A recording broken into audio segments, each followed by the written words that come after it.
1250 GSA. Oh, tahun bila ni bos? 2022. Malaysia bawah 30,000 lagi. Oh, Kita dah TFT, aksesori ni semua kita orang dah bagi komplit. Wah. Crash bar. Crash bar. Yang penting ni crash bar dah bagi. Ada box. Ya, ini box. macam bawa saya bawa pergi pejabat saja. Betul. Ini boleh jadi, ini boleh kecilkan sikit, boleh kecilkan lagi. Oi, besar tank. GSA mah, kasih besar lah. Oh, ini pakai shaft ke? Ha, tengok ilannya. Betul bang, ni pakai shaft. Pakai shaft, ah? Sini. Ni best dia. So ni manual lagi. Oh, boleh naik-naik ah. So kalau yang baru dia dah pakai adjust ni je. Oh, So ni yang lama dia still manual lah. Start lah kat situ. Okey. Biasalah bunyi. Ini standard lagi lah.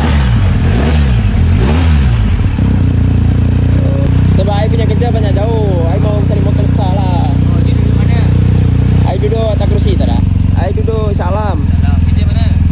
Kerja section 29. Ni harga berapa I boleh bagi?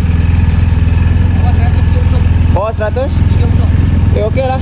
I punya bajet RM130 punya. Kaki pun tak sampai. Tadi 1 kaki ke? Tak apa, okey dia boleh adjust. Boleh adjust tak? Ni boleh adjust. Oh, boleh terumnya. Ini apa? Macam boleh. Boleh. Aku estimate asal semua kan. Pilih. Oh, boleh ke? Boleh. Boleh.